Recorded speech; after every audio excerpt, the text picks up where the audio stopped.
The 9064th meeting of the Security Council is called to order. The provisional agenda for this meeting is Women, Peace and Security, Keeping the Promises, the role of regional organizations in implementing women, peace and security in the face of political turmoil and seizures of power by force. The agenda is adopted. I'd like to warmly welcome the Secretary General and the distinguished ministers and other high-level representatives.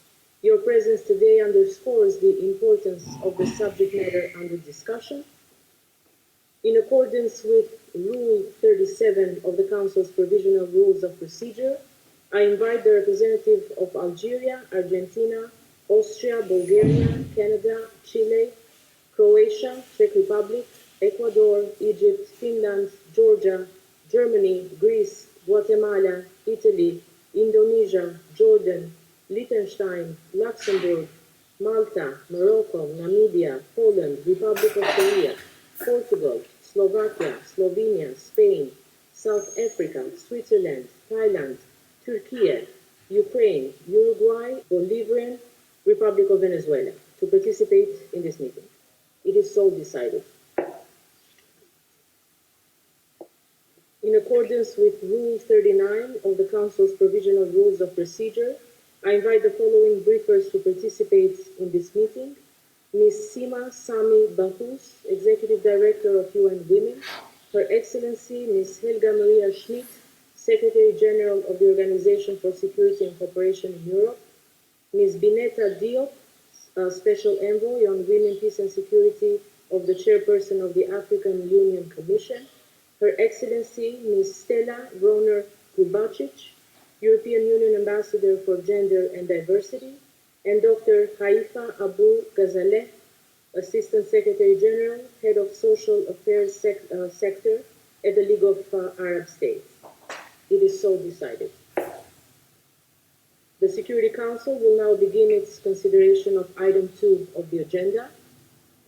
I wish to draw the attention of Council members to document S/2022/457, a letter dated 4 June 2022 from the Permanent Representative of Albania to the United Nations, addressed to the Secretary General, transmitting a concept paper on the item under consideration.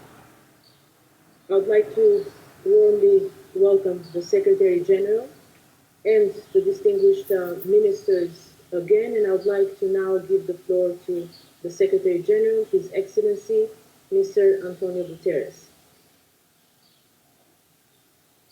Signor Presidente, Excellencies, gender equality offers a path to sustainable peace and conflict prevention, and yet we are moving in the opposite direction. Today's conflicts are amplifying gender inequality, poverty, climate disruption, and other forms of inequality. Women and girls are affected differently and disproportionately by the violence and by the long-term social and economic impacts of those cascading crises. Millions of girls are out of school with no prospect of training, a job, or financial independence. Rising numbers of women and girls are suffering from violence in the home. In some countries, extremists and military actors have taken power by force, cancelling previous commitments on gender equality and persecuting women for simply going about their daily lives. Around the world, the recent shift away from inclusive politics shows once again that misogyny and authoritarianism are mutually reinforcing and are antithetical to stable, prosperous societies. We meet several times a year on this issue. There is consensus among member states on the importance of this agenda. I issue regular reports. This Council has passed several resolutions, but on the ground, the situation is going backwards. And the reason is simple. Women's equality is a question of power, and today's political deadlocks and entrenched conflicts are just the latest examples of how enduring power imbalances and patriarchy are continuing to fail us. The role of regional organizations in matters related to the Women, Peace and Security agenda have become increasingly important given the magnitude and complexity of challenges facing the international community today. Recent events in different countries and regions, like Ukraine, Afghanistan, Sudan, Myanmar, and Mali, to name only a few, have shown how fragile is and remains the progress we have made in the field of women, peace and security. In coordination with the UN system, member states and each other, regional organizations can provide rapid, flexible funding to women human rights defenders and women-led organizations operating in conflict and post-conflict settings. To this end, we must ensure that all regional organizations prioritize women, peace and security agenda and develop action plans or strategies for the implementation of this agenda in accordance with the Security Council Resolution 1325 and other relevant Security Council resolutions. Colleagues, Albania, throughout its participation within several regional organizations like the OSCE, NATO, and the OIC, is committed to fulfilling its duty regarding the acceleration and full implementation of the Women, Peace and Security agenda.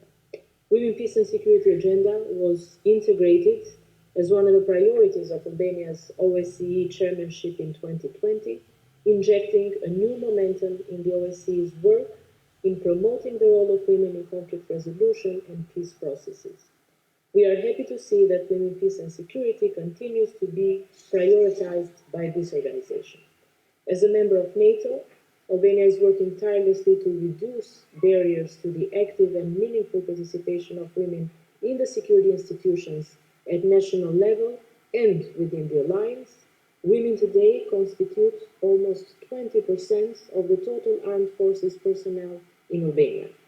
At OIC, Albania is fully engaged and very supportive of every initiative that aims to strengthen the meaningful participation of women at all levels, accelerate the Women, Peace and Security agenda, and the normative framework adopted during the years from the Security Council.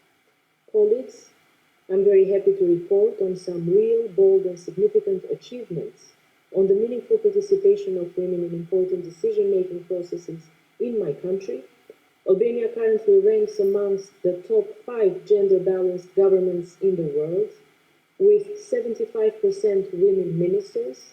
Some of the key highest public positions in Albania, including independent institutions, agencies, departments in key areas of the state, are successfully held by women.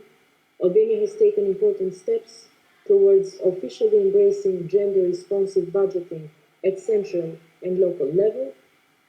It is about time to bring our cooperation with the regional organizations at a new level. Only by working together in different levels can we close the huge gap between what we have achieved on paper and the implementation of the Women, Peace and Security agenda on the ground. Especially vital is this cooperation in the context of recent military coups and seizure of power by force, where we have witnessed national commitments on women, peace and security abruptly interrupted. Thank you. Ms. Sima Sami Bahus. As we just heard from the Secretary General, our world is facing the highest number of violent conflicts since 1945. By some estimates, democracy around the world has been backsliding 16 consecutive years. Climate change is further increasing inequalities and fueling tensions. Drought and desertification are, as with all crises and conflicts, directly increasing gender-based violence. These interrelated facts hold us all back from achieving our aspirations, and women and girls are bearing the brunt of descent into conflict or coups. This cannot continue. It is contrary to everything that has been committed in these very chambers, starting with Resolution 1325. It is contrary to our effective and collective promise of Agenda 2030 and a more sustainable and peaceful future. It was also committed to in March this year at the 66th Commission on the Status of Women, CSW. The Commission resulted in the first ever agreed conclusions focusing on gender equality and the empowerment of women and girls in the context of climate, environment, and disaster risk reduction. We must all work together to take the promise made at CSW forward. Excellencies, any way or conflict impacts the entire life cycle of women and girls, from disrupting education to early forced marriage, sexual and gender-based violence, lack of livelihoods, food insecurity, lack of access to shelter, sanitation, and dignity. It sets us back decades. Look to Ukraine, where the war has now surpassed 100 painful days. Reports of sexual violence are increasing. Human trafficking is increasing, and millions, and mostly women, children, and older persons have fled their homes. And I'll give the floor to Her Excellency Ms. Helga Maria Schmidt. Madam President, Secretary General, distinguished delegates, ladies and gentlemen, thank you to address today's opening debate on the implementation of the Women, Peace and Security Agenda, a top priority for the OSCE and for me personally. We are living through extremely challenging times. Russia's war on Ukraine is having a devastating impact on innocent civilians and infrastructure and is in direct contradiction to the core principles that underpin European and global security order. Women and girls have been the victims of rape and are at higher risk of trafficking and violence. The consequences of the war against Ukraine is also threatening food and energy security. Prices of food and basic goods are increasing with disastrous economic and humanitarian consequences on the poorest households, many of which are actually headed by women. Communities in Ukraine are not only exposed to violence and destruction, but also to air and water pollution, as well as hazardous waste contamination. In 2021, I launched the OSCE networking platform for women leaders, including mediators and peace builders.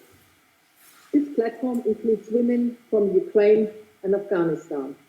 And let me just say, previous speakers have referred to the situation of women and girls in Afghanistan is particularly appalling. And I could not agree more with the Secretary General on his appeal in this respect. What we try to do with our network is to support women that are involved in peace-building activities and allow them to share experience and practices in a safe space. Ms. Stella Roner-Grubacic. With the return of war in Europe and against the backdrop of increasing pushbacks on women's rights and gender equality, it is more important than ever to safeguard and promote our shared values, as well as to uphold international commitments and a rules-based multilateral order with the UN at its core. This holds true for the WPS agenda adopted with UN's Security Council Resolution 1325, as much as for any other international instrument or Security Council resolution. The Albanian presidency of the Council is very right in pointing out in its concept note that regional organizations have a critical role to play, but also in drawing our attention to the fact that, in times of turmoil especially, it all too often happens that commitments on women, peace and security are interrupted, and women, whether they be journalists, peace builders, members of parliament, or representatives of civil society, see their work, safety and security threatened or worse. Unfortunately, as EU Ambassador for Gender and Diversity, I have witnessed several occasions when this happens, and I can testify on the basis of my own experience how difficult it is to ensure women's full, equal and meaningful participation, despite the positive messages of intent shared by all. Even in times of immediate crisis and political turmoil, women continue to be left out of the political dialogue about their country's future.